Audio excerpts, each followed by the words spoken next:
Hello students, कैसे हैं आप सब लोग। उम्मीद करती हूँ सब अच्छे होंगे और स्वस्थ होंगे। मैं Meena Rana ICT virtual class में आपका स्वागत करती हूँ। स्टूडेंट्स, हम पढ़ रहे हैं क्लास 10th की हिंदी।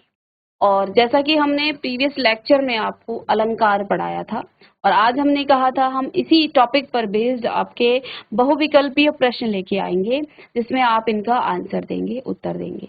तो एक बार मैं जल्दी से अलंकार को रिवीजन करवाती हूँ। हमने कहा था अलंकार किसी भी काव्य की शोभा को बढ़ाता है और अलंकार दो प्रकार के होते हैं, शब्दालंकार और अर्थालंकार। शब्दालंकार जब हम शब्दों के द्वारा किसी काव्य की रचना की शोभा को बढ़ाते हैं तो वह आपका शब्दालंकार कहलाता है। और इसके तीन भेद हैं, अनुप्रास, यमक और श्लेष अलंकार। अनुप्रास में एक वर्ण की बार बार आवृत्ति होती है, यमक में शब्द की आवृत्ति होती है लेकिन शब्द के अर्थ हर बार भिन्न होते हैं। और श्लेष अलंकार में हम क्या करते हैं, श्लेष अलंकार में बेटा आपका शब्द एक और अर्थ अनेक, अलग अलग संदर्भ में अलग अलग उसके अर्थ होंगे, तो वह आपका श्लेष अलंकार होता है। फिर बात हमने की थी दूसरा अर्थालंकार की। अर्थालंकार के भी हमने 5 भेद पढ़े थे, जिस उपमा अलंकार, रूपक अलंकार, अतिशयोक्ति अलंकार, मानवीकरण अलंकार और उत्प्रेक्षा अलंकार। तो उपमा अलंकार क्या होता है, जहां उपमा और उपमेय की तुलना की जाए। अब सबसे पहले हमें तो ये जानना है कि उपमा और उपमेय क्या है। बेटा उपमा जिससे हम तुलना करते हैं या समानता करते हैं। तुलना कब आप करोगे, जब दो भिन्न वस्तुएं होंगी, समानता उनमें दिखाओगे। और जिससे तुलना की जाती है यानी कि जिससे आप तुलना कर रहे हैं वह तो आपका उपमान होगा और जिसकी तुलना कर रहे हैं वह आपका उपमेय होता है। तो जहां उपमेय और उपमान की तुलना की जाती है, दोनों में समानता हम दिखाते हैं, वहां पर उपमा अलंकार होता है। इसी में इसका दूसरा भेद है रूपक अलंकार। रूपक अलंकार में हम क्या कहते हैं, उपमेय और उपमान दोनों ही समान दिखाए जाते हैं, यानी कि दोनों में हम समानता, बिल्कुल भिन्न नहीं, उन दोनों को एक जैसा बताते हैं, है ना। तो यहाँ पर आपका रूपक अलंकार। फिर आपका आता है अतिशयोक्ति अलंकार।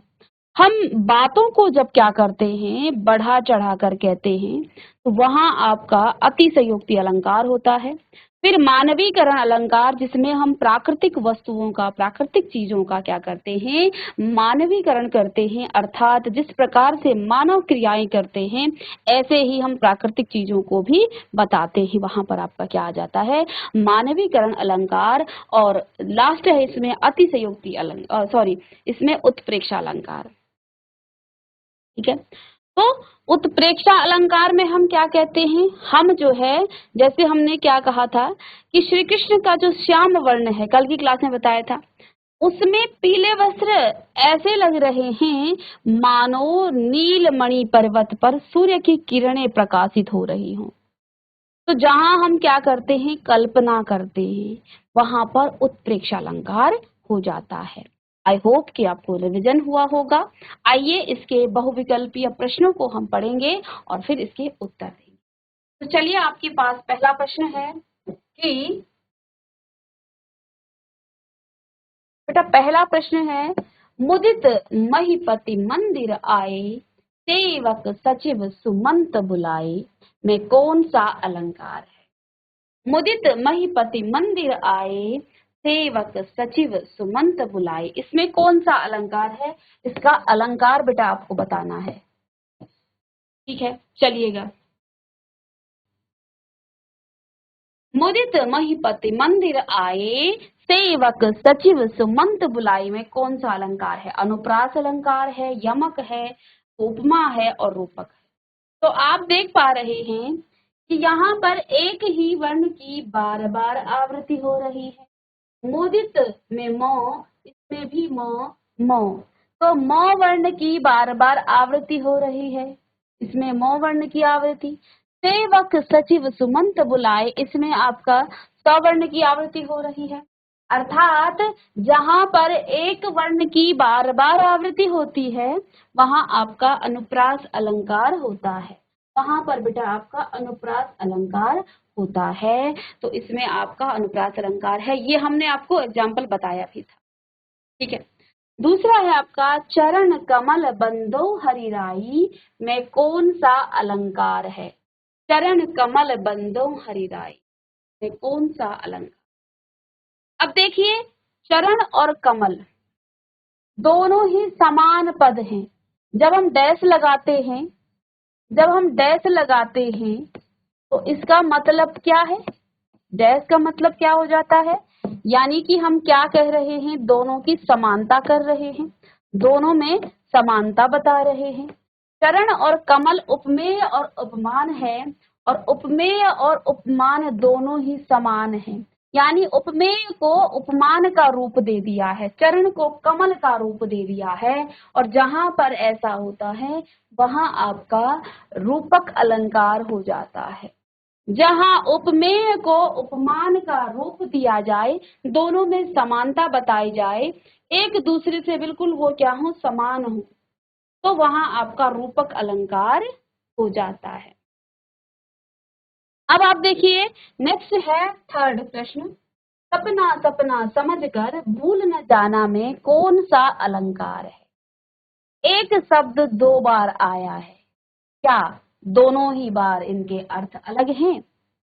सपना सपना समझकर, सपना शब्द सबसे पहले यहाँ पर सपना जो आया है ये लड़की का नाम है, ये है लड़की का नाम, ठीक है। और दूसरा सपना क्या है? स्वप्न, स्वप्न, ठीक है।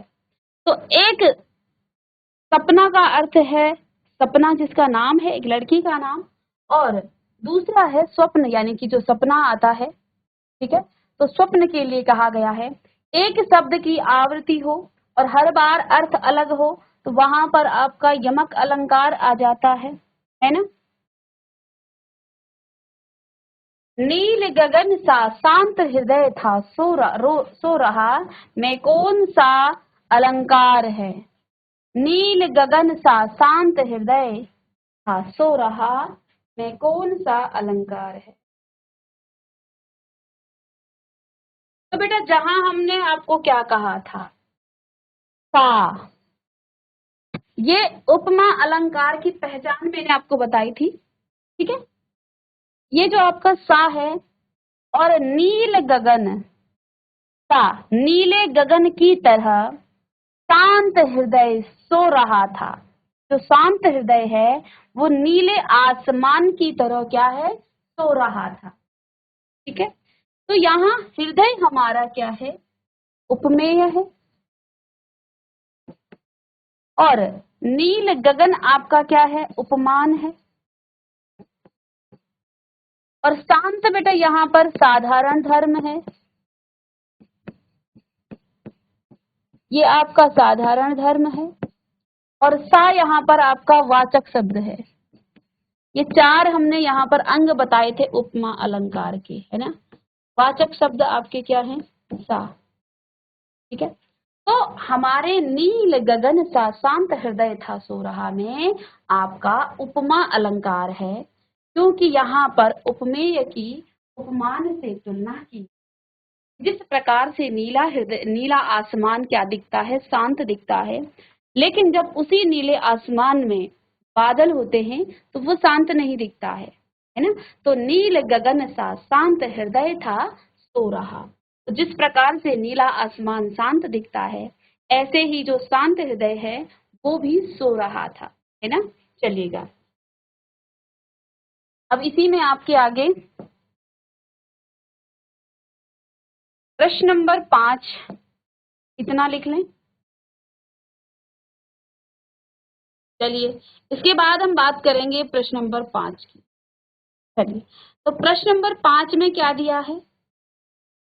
आगे नदियां पड़ी अपार, घोड़ा कैसे उतरे पार, राणा ने सोचा इस पार, तब तक चतक था उस पार। तो ये इसमें जो है बातों को बढ़ा चढ़ाकर कहा गया है, कल की क्लास में भी डिस्कस किया था। अतिशयोक्ति अलंकार, क्योंकि यहाँ पर बात को बढ़ा चढ़ाकर कहा गया है। फूल हंसे कलियां मुस्काई में कौन सा अलंकार है? इसमें बेटा मानवीकरण अलंकार है, क्योंकि मानव जिस प्रकार की क्रियाएं करते हैं ऐसे ही फूलों और कलियों को भी बताया गया है। मानव हंसते हैं तो कलियों को भी कहा है कि वो मुस्कुराई और फूल हंसे। ये दोनों का मानवीकरण कर दिया गया है, इन दोनों का मानवीकरण किया है और ये मानव द्वारा कृत कार्य है। हंसने और मुस्कुराने का कार्य कौन करता है? मानव करता है ना। तो ये मानव की क्रियाएं हैं, बट प्राकृतिक जो वस्तुएं हैं, फूल और कलियां, इनका मानवीकरण कर दिया है। ठीक है, चलिए। बंदौ गुरुपद पद्म परागा, सुरुचि सुवास सरस अनुरागा में कौन सा अलंकार है? बंदौ गुरुपद पद्म परागा, सुरुचि सुवास सरस अनुरागा में कौन सा अलंकार?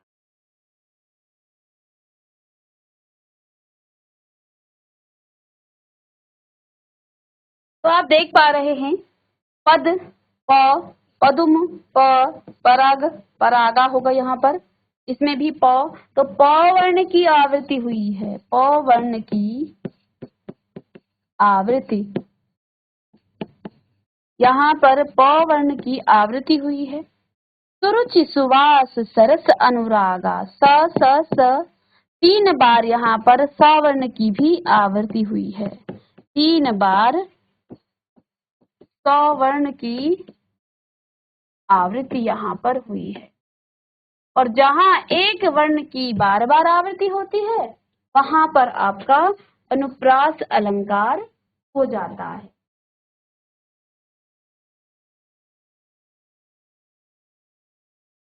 चलिए नेक्स्ट है प्रश्न नंबर 8। मेघ आए बड़े बन के, संवर के में कौन सा अलंकार है? अनुपास, अनुप्रास, मानवीकरण, उपमा और रूपक। मेघ आए बड़े बन के, मेघ क्या है? प्राकृतिक है ना। आपके जो बादल हैं वो प्राकृतिक ही तो हैं। अब इसने कहा है मेघ आए बड़े बन के। अब बन के कौन आता है? मानव आता है, तो इनका मानवीकरण किया गया है। 3 बेर खाती थी, वो 3 बेर खाती है में कौन सा अलंकार है? 3 बेर खाती थी, 3 बेर खाती थी, वो 3 बेर खाती है। ठीक है, अब यहाँ पर बेर शब्द आया है 2 बार। ठीक है, लेकिन इस बेर शब्द का दोनों ही बार अर्थ अलग है। एक अर्थ है बेर का एक फल, अब जानते हैं, और एक बेर का अर्थ है बार। तो 2 अर्थ आए हैं, तो इसमें आपका यमक अलंकार होगा, क्योंकि जहां एक शब्द की आवृत्ति हो और उसके अर्थ बार बार भिन्न हो, तो वहां पर आपका यमक अलंकार। हाय फूल सी कोमल बच्ची, हुई राख की ढेरी थी में कौन सा अलंकार है? हाय फूल सी कोमल बच्ची, हुई राख की ढेरी थी में कौन सा अलंकार है? यमक, अनुप्रास, रूपक, उपमा, कौन सा अलंकार है? तो देखो, हाय फूल सी शब्द आया है, बच्ची और कोमल और फूल, ये 4 चीजें यहाँ पर आई हैं। बेटा बच्ची आपका उपमेय है, और इस फूल सी, इसका जो है, इसकी तुलना किससे की जा रही है? उपमान से। बच्ची कैसी है? फूल के समान है, ये वाचक शब्द है, क्या आपका वाचक शब्द हो गया। ठीक है, और ये बेटा आपका कोमल क्या है? साधारण धर्म हो गया। तो हमने यही तो पढ़ा था उपमा अलंकार में, जहां पर ये 4 चीजें आपको दिखने को मिल जाएं, तो वहां आपका हमेशा उपमा अलंकार होगा। ठीक है, मैया में तो चंद्र खिलौना ले हूं मैं कौन सा अलंकार है? तो बेटा यहाँ पर चंद्र को खिलौना कह दिया, और दोनों में आप देख पा रहे हैं ना, समानता है। खिलौने को चंद्र का ही रूप दे दिया है, चंद्रमा का ही रूप दे दिया है, तो उपमेय को उपमान का रूप। खिलौना आपका उपमेय है और ये आपका उपमान है, दोनों को समान बताया गया है, तो यहाँ पर आपका रूपक अलंकार होता है। धनुष उठाया जो ही उसने, और चढ़ाया उस पर बाण, धरा सिंधु नभ कांपे सहसा, विकल हुए जीवों के प्राण। अतिशयोक्ति अलंकार, बात को बढ़ा चढ़ाकर कह दिया है, तो इसमें आपका अतिशयोक्ति अलंकार हो जाता है। फिर नेक्स्ट है बेटा आपका मेघमय आसमान से उतर रही संध्या सुंदरी, ये भी आपका क्या है, मानवीकरण अलंकार है। चार चंद्र की चंचल किरणें खेल रही थी जल थल में, च च च, तो च वर्ण की आवृत्ति हुई है, अनुप्रास अलंकार। जहां पर एक वर्ण की बार बार आवृत्ति हो वहां आपका अनुप्रास अलंकार हो जाता है। अब नेक्स्ट है, मुख बाल रवि सम लाल होकर ज्वाला सा हुआ बोधित में कौन सा अलंकार है?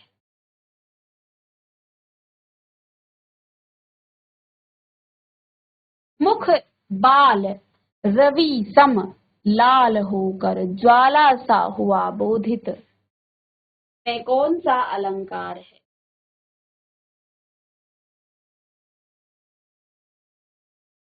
बेटा यहाँ पर बाल हनुमान के मुख की तुलना किससे की गई है? प्रचंड अग्नि से की गई है। मुख बाल रवि सम लाल होकर ज्वाला सा हुआ बोधित, बाल हनुमान के मुख को प्रचंड अग्नि से उसकी तुलना की गई है। और जहां हम क्या करते हैं, तुलना करते हैं बाल हनुमान की, बाल मुख बाल रवि समलाल होकर सूर्य के समान होकर वो ज्वाला सा प्रचंड अग्नि की तरह यहाँ पर बताया गया है, सा शब्द आया है। तो इसमें बेटा आपका क्या आ जाएगा, उपमा अलंकार, क्योंकि तुलना की गई है। ठीक है, बाल हनुमान का मुख यहाँ पर क्या है, ये उपमेय है। ठीक है, और ये किसकी तरह है, ये सूर्य के प्रकाश की जो प्रचंड अग्नि है उसकी तरह है। ठीक है, लाल होकर ज्वाला सा, ज्वाला की तरह हुआ बोधित में कौन सा अलंकार है? इसमें आपका उपमा अलंकार है। अच्छा, इसके बाद आपका नेक्स्ट आता है, माला फेरत जुग भया मिटा न मन का फेर, मन का, अच्छा, माला फेरत जुग भया,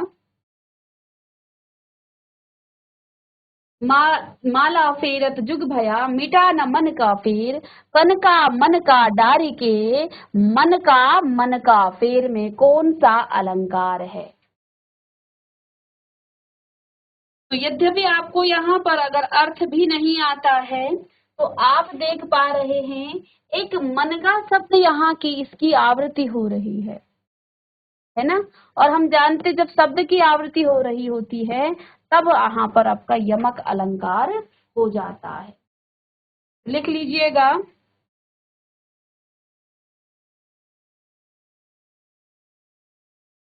अब देखिए यहाँ पर माला फेरत जुग भया मिटा न मन का फेर, कर का मन का डारी के, मन का फेर।